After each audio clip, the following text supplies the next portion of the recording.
le alofa ma le anga le yo tua tatu toi vi pesi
Magiagi tongatia. Awa sili le kuikuia na ilo le tau tongatia. Sili foi ona e eva fia. Ai vai le teua e a fia. So ye ona fitu pong sa. Ai tutu le la mepa. Don't curse the darkness, but light a candle. An old Chinese proverb meaning, in the face of bad times or hopelessness, it is more worthwhile to do some good, however small, in response, than to complain about the situation. Don't just point out problems, but help find solutions. Don't criticize everyone and everything. Do something to correct what's wrong and commend what's right. Do not sit around shouting, shaming, and shouting about how bad things are. Get up and do something positive to make things the way they ought to be. We have been called to light a candle and not put another log on the fire of conflict. The church does not exist to list all the things that are wrong. Rather, we have been enlisted to encourage and exhort others that things can be different, things can be better.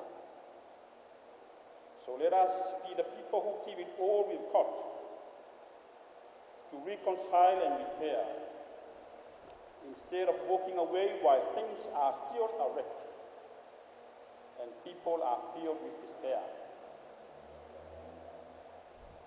So ye yon fitu le pong sa, tutu le la mepa. Ola onga Yesu le tau kue sumale lua le Yohane a foi prefas sumalono. Ua o sau o le malama i le larolangi na ye le tu mau pe le poliuri se tasi fatua tua i anja. I am light that has come into the world so that all who believe in me won't have to stay any longer in the dark. Tawe ni Sauniga pe ona fai loa. Sauniga le la me pasusulu. O le Sauniga o mori ngao.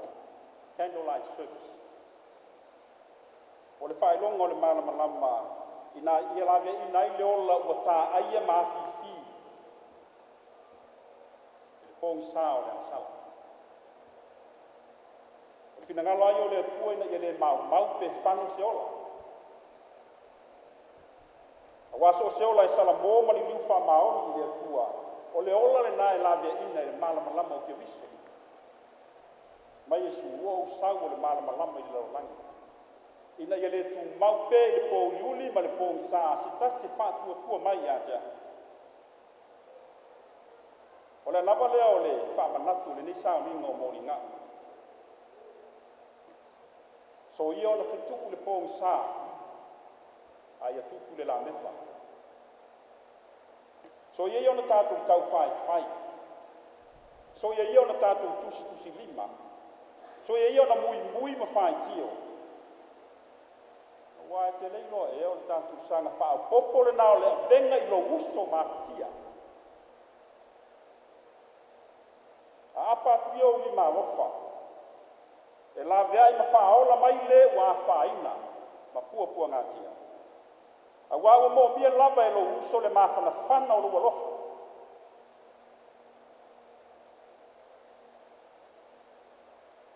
Whai vai o le tangata o le sese.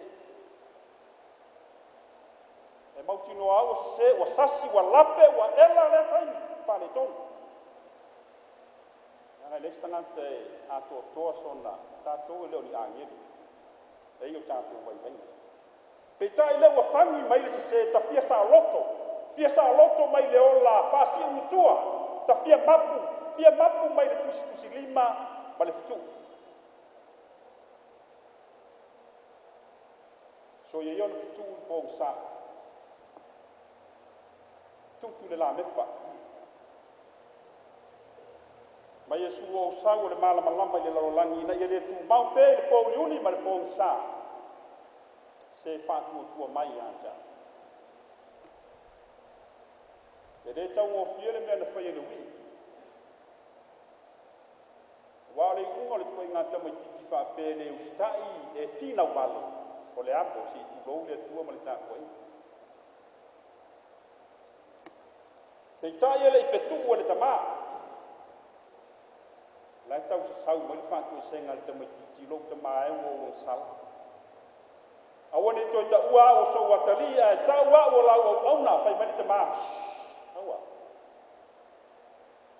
o ina fai atu ya te o ele o se suli o ina va vena to ave ese lo tofi mai to no le aina au ona mai le mama mai le ofu tata puvaia o pito le lei au mai se mai fasi se ta mai povi pet se yo tato fia o le ola le na le logo to maua na oti o to ola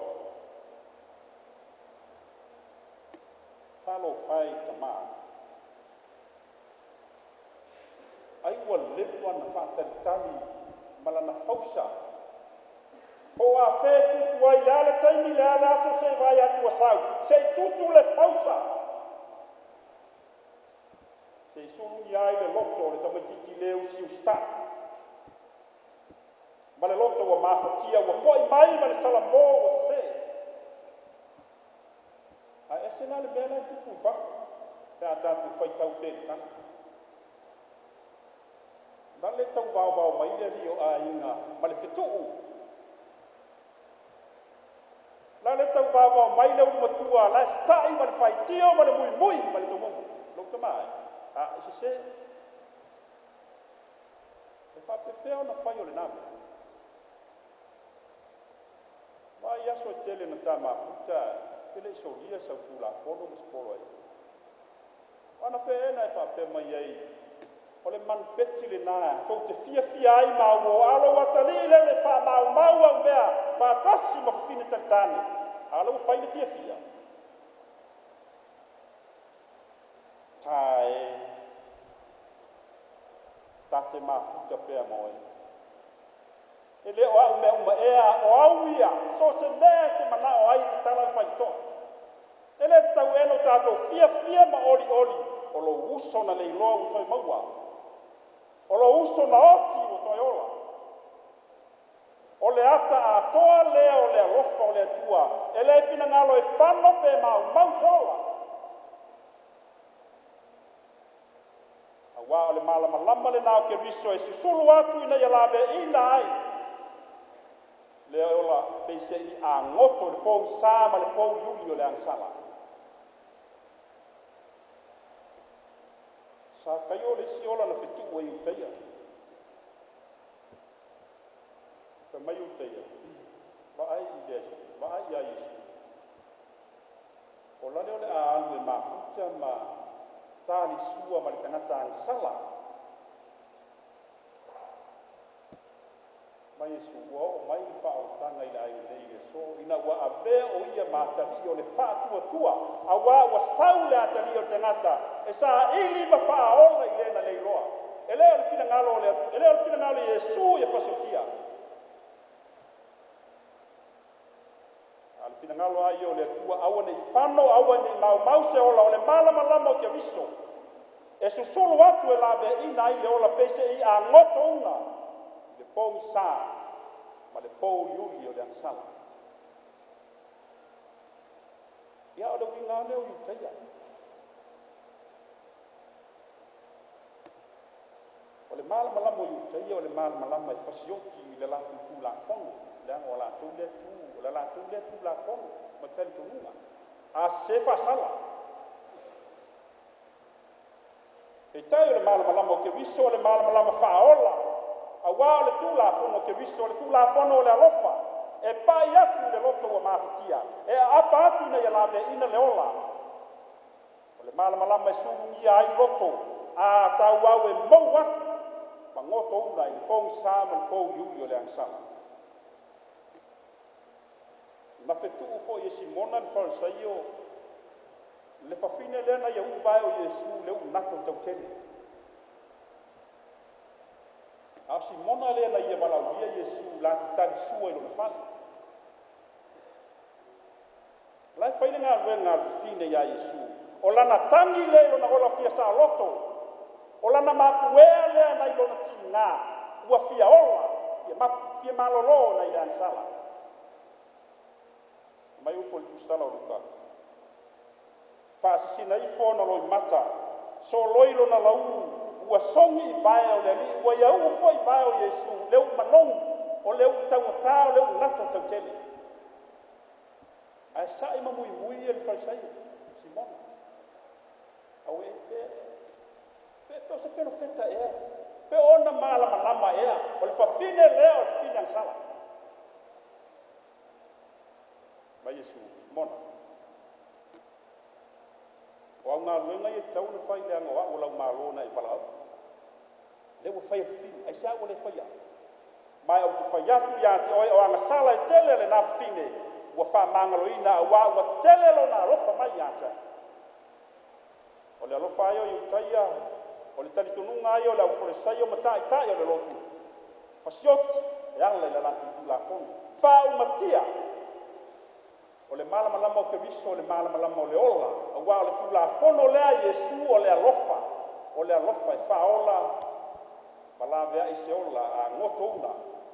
I le pou li uli ma le pou i sa o le lawananga. Tele i ola na fitu e i utaia. Ma le au farisai. Eo fo i mai ia sa wha malolo Yesu sa mati. Wha i tio i utaia. Pa mai wa soli sa mati. A mai Yesu o le fesi. A whai e pau se manu so o tau le ua i le sa mati. Ele ma whai eo no tau. E tau tele ngā lugu e langa. A le fesi. Le manu le nāpo le ola na maliu wai le Keriso. E whapena fo ina ua ai whantasi Yesu ma le au la fonga mai angsa. A sa i fo i ma whai tio mui ma tusi lima i utaia. Vai. E whapena le winga lau tu wawa. E ai whantasi mai angsa.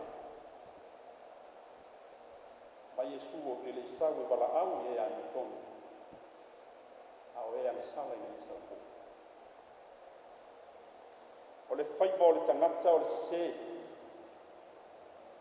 Ai leo sise whaasi utua ai.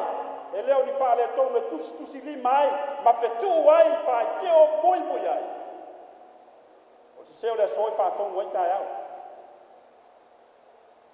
A le vai ngā le masani o le lalolangi ma le soi fuanga le ne. E fia tele talatala o i me leanga i winga i le isi uso. Ula winga leo le tua lalo, si ole ue se leo stasi o Taitai o le Ekalesia. Au wale fia i talatala noa i me leanga i winga i le uso. Tu ilo loto, se iau e na tau nuu le o tau leanga ina. Au fo ina i pesi mai lau tala i pia si whama. Ma one i ngalo lo nofo le whama sino i le tu o tau leanga ina. Au wa le fina ngalo le o le tua i le whano i le mau sola. O le malamalama o Keriso e pēna tau tala Yesu. O le malamalama e whaola, e surungi ai le ola a tau au e ngoto uma. Pou sama le pou iuli e le lalolangi. Samoa e rua tu. Malmamalu le ni tampo e.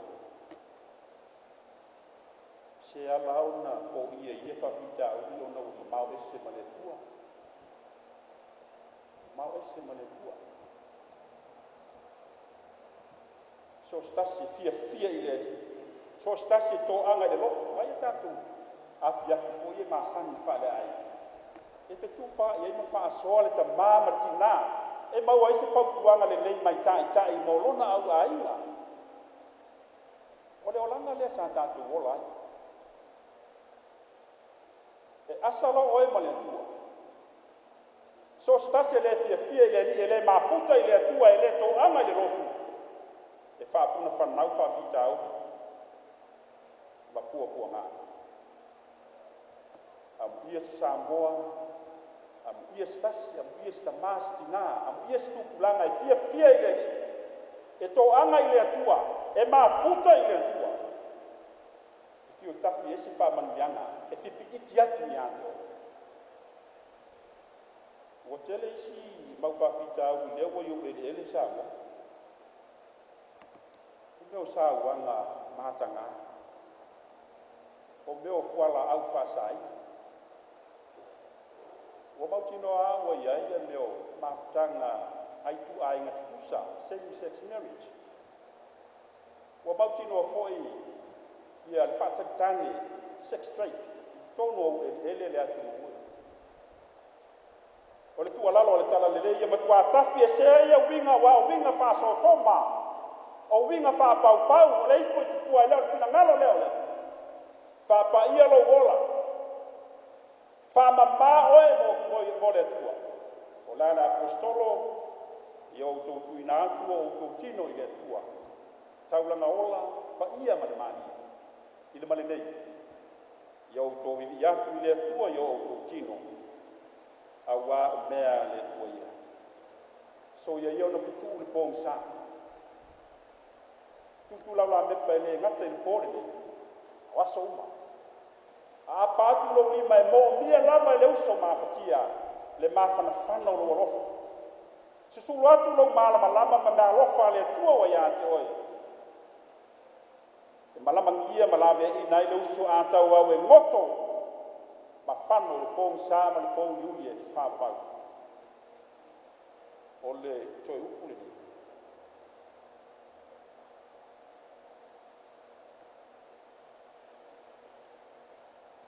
O le tutu o laulana. O le tongi ale o le maya. Tongi na ia la vea i ma iei se uso a ta fea i le au o le ansapa. O le tutu o lau sulu, o le lafoale o le mai na ia lawe i na isi tasi, o le atau au ta whea atu i pe au o le lalolangi. O le pungaire na tusia i stasi o misionale o le Ekalesia Metotisi le amtanga o le sintu le luosifu i ti nio. Se pese mani upu e whapea, o le alofa o le atua i e amalaia. Tongi le mai i lunga o pe au. Ua ta whea se uso i tua au. Alofa mo ia i e Taumafai. E tongi le mai i e whasawai. Tongi le mai ni te amamao, ne i ngoto o ia e whababau. Whauta ua tali ngoto o ia. Sao iuni le vaa ma feo sofi ia. A ngoto o ia e le Taumafai. Se tonga fiti e whaola ina. A le lawe ina i le o langa ni nei.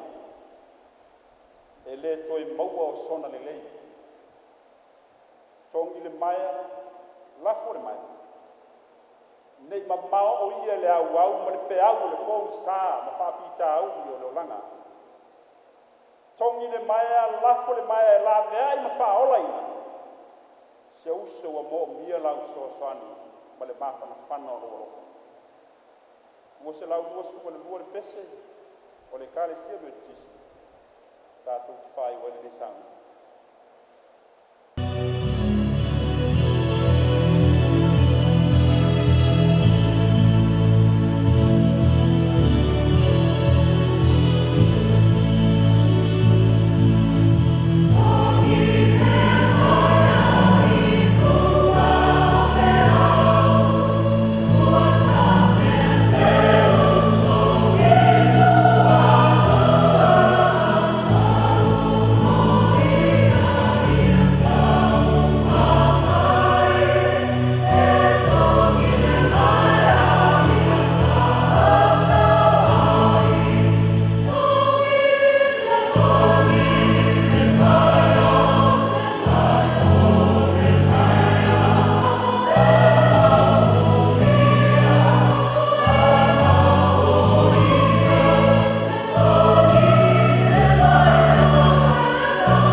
mai mua na whaatulo watu le pa i o le malu tāpua i o le tua soifua ma le tua lava nei e tasi le langi ma le lano langi tātou te whaatua i ai whaatulo watu le fio le fionga le Taitai o le Sauniga te sunga fo i a Komiti o le ia fo i o le sea o le sinoti o a pia sai e ai taina le fo i o ia o le Faigalotu sili o le sosaiete whaife au sa o tauina i piula. Ia whape fo i le fio le whaletua ia Naomi Komiti o ia fo i o le presidente o le Augusto fe alfani. Watulo watu fo i le a fio pa i o le Aufaipese le tua moto whaletua. Lau sunga tua na i wa sele ma le whaletua Papel Taumafai ma le paia o le Ekalesia i Magiagi. Whaatulau atu fo'i le whaafonga tāpua i mai le au mamalo o le malo ma le masiofo. Whape fo'i sui o le fono sui tofia ma o lo whaletua. Whaatalo whaatu le whaafonga tāpua i mai o le tāwhatolu o le whainga malo o Samoa. Le fio ngai le pānemia ma le paia o le kabineta. Fio le fonga whetalai ma le malu o le fono whaitula fono o Samoa. Ma pēr le fio ngai le whamasino sili ma le ofisa o whamasinonga. Ia ai tainane le paia lasi lo o se saunei le tātou malu. Ma pēr fo i le whaafonga tāpua i mai a Samoa. Ia o paia lava ia e whaasino i atu mua mapule i tu au ngā la taua ai ngai le tai ma le wao fonti o ainga ma la tau tama ia po tama fo i mo la tau ainga pape fo un whaafeiro i atu Your Excellencies, the ambassadors of our partner countries and members of the diplomatic corps. Welcome.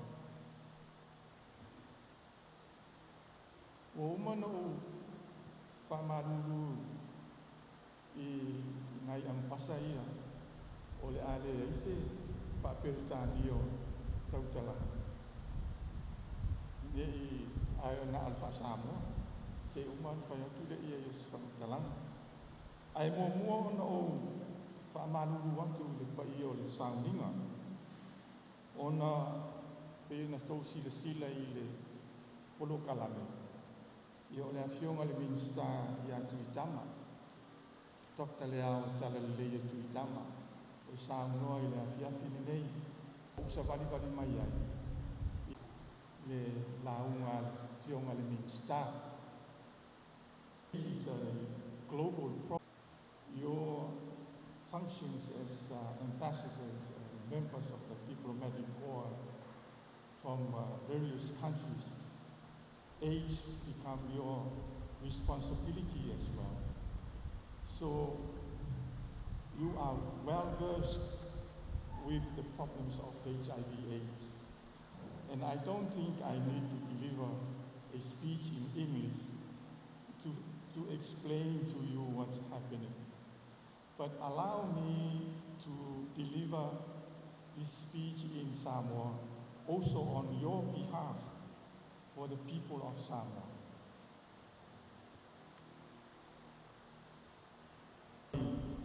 Uaafes Fulmalefitu, for the World AIDS Day, theme 2015, or the right to health. My health, my right. O lo wola maloloina, o la uaya tauna. O lona winga, elena o oi, elena o aufoi. E tu iai le wha mua, i le fia maua o le ola soifua maloloina. Elena o oi, E le na awa foi. E whaataua ina i le fia ola soifua malolo ina. O le whaasuru atu o le malamalama o le moni ngao, o avea matangi a le tangata mai i le fia maua o le ola soifua malolo ina. O le fia sa iri fofo, ma le fia sa iri sosoani. O le leo le tangata ua fia sa o loto mai le HIV/AIDS, le whaama ioti. O le leo le tangata ua fia maua ni tonga fitinga, e wha umi miai i o na ola. O le leo le tangata ua fia maua se mapu, mai le tusi lima, ma le fetu. Le nei Sauniga lotu whaapitoa, o lo tau la muai Samoa AIDS Foundation. I lana whaipaanga malamatanga luenga le soifua maloloina. E ngā lulue whaatasi o whaalapo kutonga male malo e tautonga whiki ma puipuia o tangata mai le nei whaamaioti. O le nei Sauniga lotu o se whailonga fo'i o le whaatuatua ia tātou talitonunga whakewisiano e le ngata i na whaafetai ai i le atua i ana whaamanuianga ma langa taitainga i so se Taumafaiga e fō i ai le nei whaafitauri ai o se whaailonga o le whaasasuru atu o le malamalama i tangata uma. O le tutuina o moni ngao sa amataina i San Francisco i le tausanga e tasi iwa walu se furu ma le tolu. O se whaailo ilo sa una ia ai le ngā lulue whaatasi o le lalolangi ma tangata ua fia le HIV/AIDS. O wata ua fo i lea movement o le Global Network of People Living with HIV/AIDS. Ina ia whaititia o le whaatama ia o le nei whaamaioti. Ua atoa nei le tolu sifuru ma le whātausanga o tau awe le nei whi au tāua. O le tutuina o mori ngao, ina ia aua ne ingalo e ua maali liu. Ia aua ne ingalo e ua afia. Aua ne ingalo hoi, le puipuinga o le pipisi o le nei whaamai matautia. Ma o le tasi le nei o sini ma mea tāua mō i tātou nei Samoa i le aso le nei o le puipuinga o i tātou mai le aafia i le nei whaamai. Mai whaamau maunga le matanga luenga le soifua maloloina i Samoa nei, mai le tausanga tasi iwa se fulu e o mai i le lua afe se fulu ma le fitu. E to alua se fulu ma le wha tangata ua afia. E to se fulu walu a lii a e to a ono tamaitai. E to se fulu ma le tolu ua maali liu a e se fulu ma le tasi o lo soifua pea. Mai le se fulu ma le tasi o lo soifua pea e to a ono tamaiti na pesia mai i lātou a o maito le o lātou tina. O le whai numera nei na o numera o e o loo ua uma o na restalaina i to tonu o whaamaumaunga a le matanga luenga. O le whi au tā ua i avele nei lotu whapitoa ma au wala e whaalau i loa atu ai lo mātou nau e tātou te ngā lulue whaatasi e whaasusuru le malamalama i lo tātou atu nuu ona o le whaamoemoe i le puipuinga o le pipisi o le nei whaamai matautia. O whaamaumaunga a malo au whaatasi o le United Nations e tau mai ai i le tausanga dua afe se furuono e tous furuono tesi ma le 7 miliona e ua afia i le nei whaamai. Mai le nā whai numera, e se fulu ma le fitu tesi ma le 8 miliona ta mai tai. A e 2 tesi ma le 10 miliona ta meiti I lalo ifo o le fulu ma le 5 tausanga. A whatu susa lea whai numera I o tātou tangata ua maua I le nei wha mai I Samoa nei. E whōninga mai e lai titi. Ai peitai.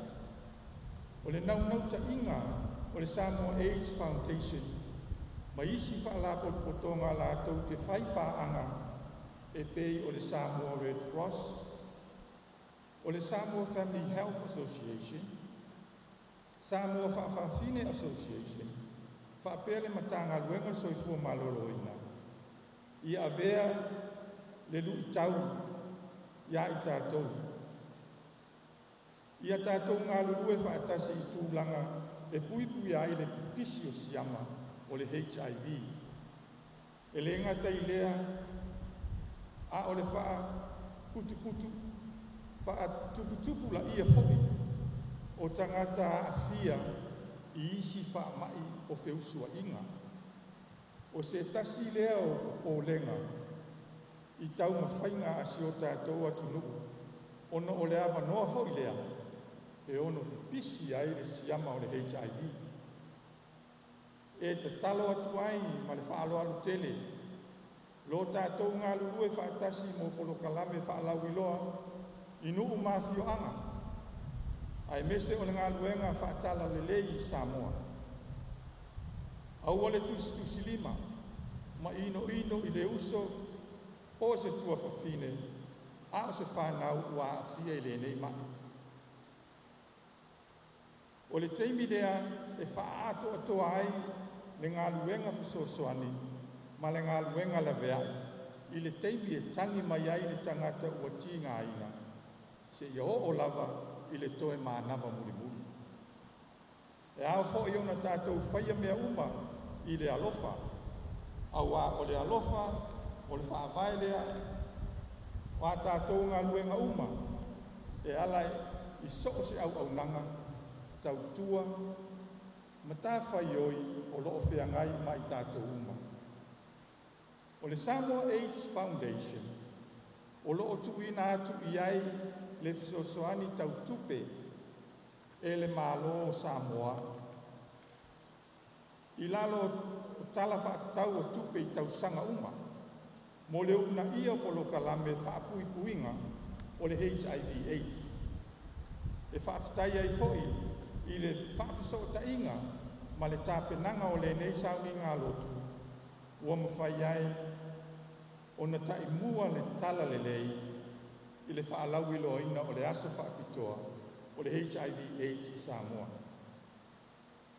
I le whaai uai o se whaamatalanga, tātou tālusia le anga I atu Samoa, I le whaai ungo le nei tausanga. I alofa mai le tua, Taitai atu lo o tau soifua, mo so uola vai, tātou te tau ua tuai I se kirisi masi fia, ma se tausanga fau manuia, I le whaatasi mai o lo tātou wari. Manuia tele polo kalame o le nei aso whapitoa, o le World AIDS Day Samoa. Soifua mai manu.